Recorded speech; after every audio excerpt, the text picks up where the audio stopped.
A Tale of Two Cities, by Charles Dickens. Book the Second, The Golden Thread. Chapter 1, 5 Years Later. Tellson's Bank by Temple Bar was an old-fashioned place, even in the year 1780. It was very small, very dark, very ugly, very incommodious. It was an old-fashioned place, moreover, in the moral attribute that the partners in the house were proud of its smallness, proud of its darkness, proud of its ugliness, proud of its incommodiousness. They were even boastful of its eminence in those particulars, and were fired by an express conviction that, if it were less objectionable, it would be less respectable. This was no passive belief, but an active weapon which they flashed at more convenient places of business.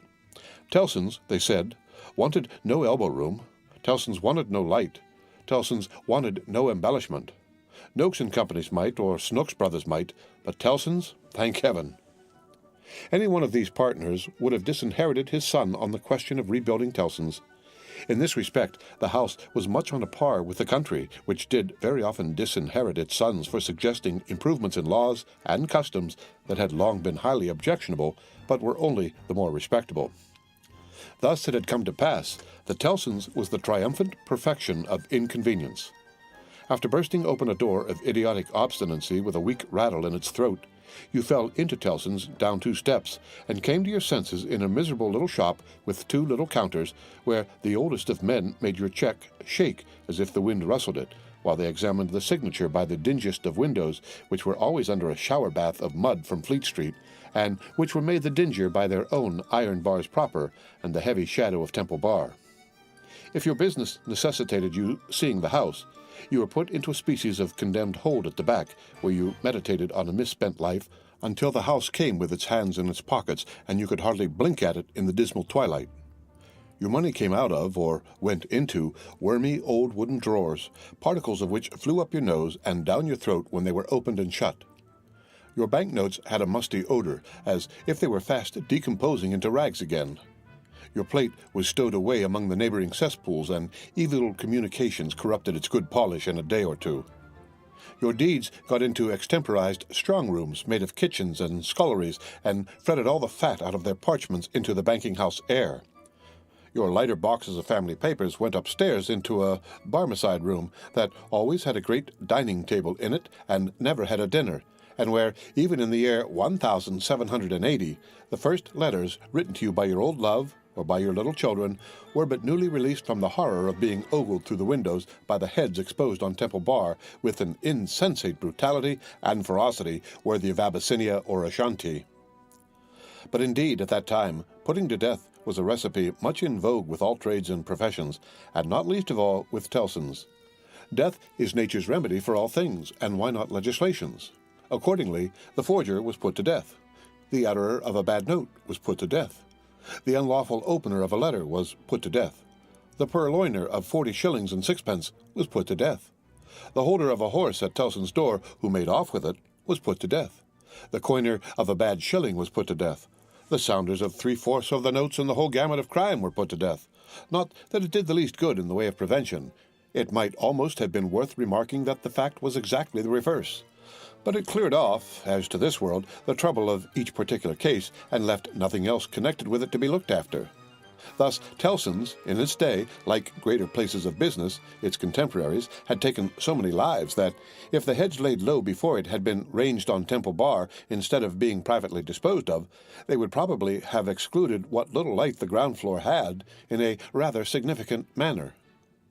Cramped in all kinds of dun cupboards and hutches at Tellson's, the oldest of men carried on the business gravely. When they took a young man into Tellson's London house, they hid him somewhere till he was old. They kept him in a dark place, like a cheese, until he had the full Tellson flavor and blue mold upon him. Then only was he permitted to be seen, spectacularly poring over large books and casting his breeches and gaiters into the general weight of the establishment. Outside Tellson's, never by any means in it unless called in, was an odd-job man, an occasional porter and messenger who served as the live sign of the house.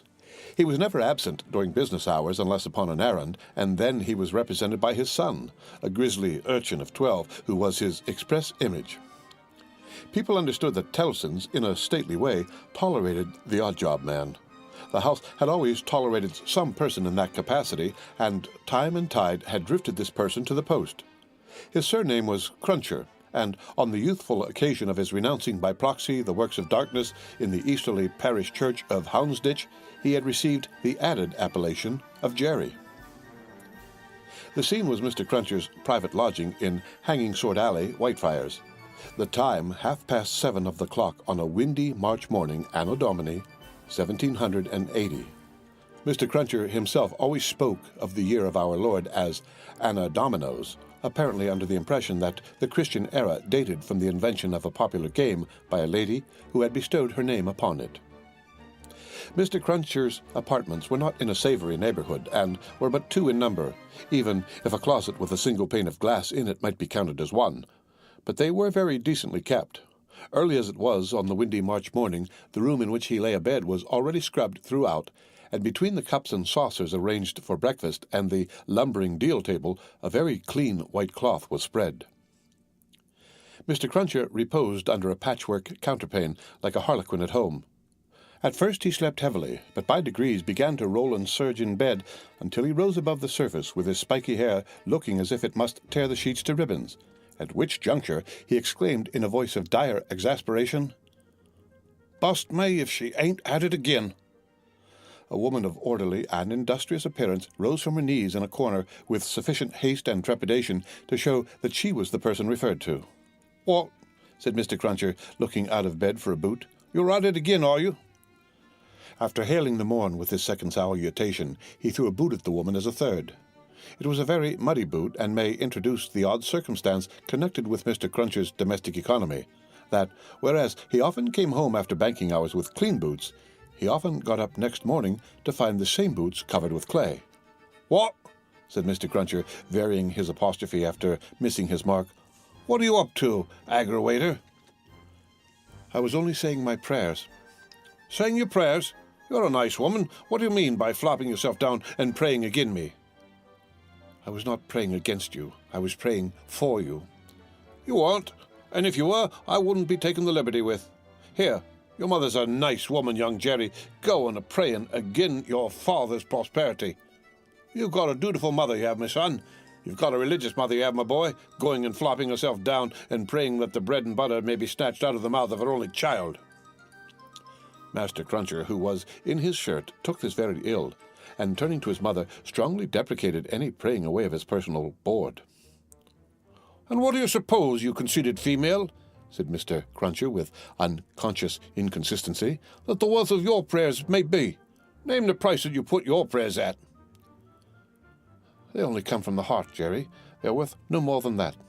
"Worth no more than that," repeated Mr. Cruncher. "They ain't worth much then. Whether or no, I won't be prayed again, I tell you. I can't afford it. I'm not going to be made unlucky by your sneaking. If you must go flopping yourself down, flop in favour of your husband and child, and not in opposition to him. If I had had any but an unnatural wife, and this poor boy had had any but an unnatural mother, I might have made some money last week instead of being counter-prayed and countermined and religiously circumvented into the worst of luck." "Blast me," said Mr. Cruncher, who all this time had been putting on his clothes, "if I ain't, what with piety and one blowed thing and another, been choused this last week into as bad luck as ever a poor devil of an honest tradesman messed with. Young Jerry, dress yourself, my boy, and while I clean my boots, keep an eye upon your mother now and then, and if you see any signs of more flopping, give me a call. For I tell you," here he addressed his wife once more, "I won't be gone again in this manner. I am as rickety as a hackney coach, I'm as sleepy as laudanum, my lines is strained to that degree that I shouldn't know if it wasn't for the pain in 'em, which was me and which somebody else. Yet I'm none the better for it in pocket, and it's my suspicion that you've been at it from morning to night to prevent me from being the better for it in pocket, and I won't put up with it, aggrawator, and what do you say now?" Growling, in addition, such phrases as, "Oh, yes, you're religious too. You wouldn't put yourself in opposition to the interests of your husband and child, would you? Not you," and throwing off other sarcastic sparks from the whirling grindstone of his indignation, Mr. Cruncher betook himself to his boot cleaning and his general preparation for business. In the meantime, his son, whose head was garnished with tenderer spikes, and whose young eyes stood close by one another as his father's did, kept the required watch upon his mother. He greatly disturbed that poor woman at intervals by darting out of his sleeping closet, where he made his toilet with a suppressed cry of, "You're going to flop, mother? Hello, father!" and after raising this fictitious alarm, darting in again with an undutiful grin. Mr. Cruncher's temper was not at all improved when it came to his breakfast.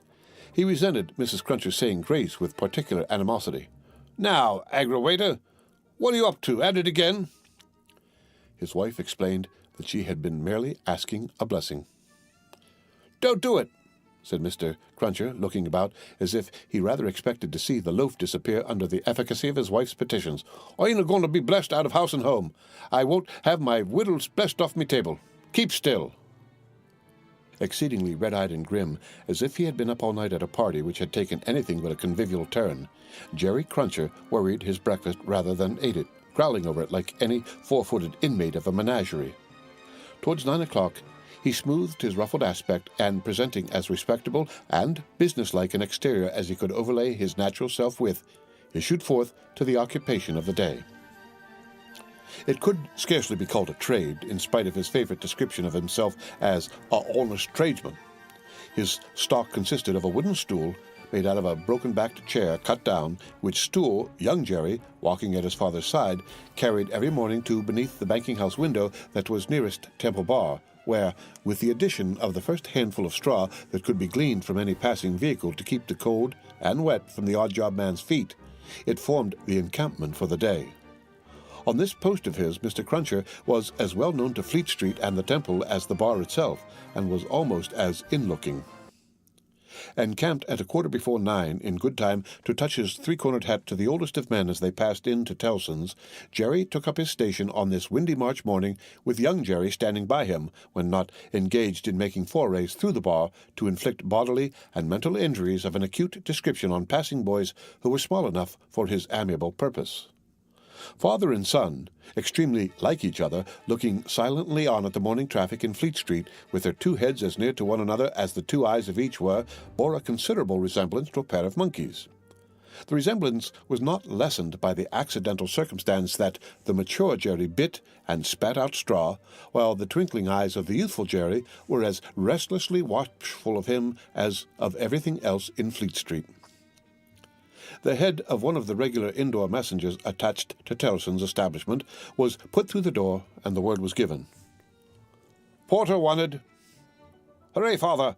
Here's an early job to begin with." Having thus given his parent Godspeed, young Jerry seated himself on the stool, entered on his reversionary interest in the straw his father had been chewing, and cogitated. "Always rusty. His fingers is always rusty," muttered young Jerry. "Where does my father get all that iron rust from? You don't get no iron rust here." The end of Book the Second, The Golden Thread, Chapter 1. Read by Rick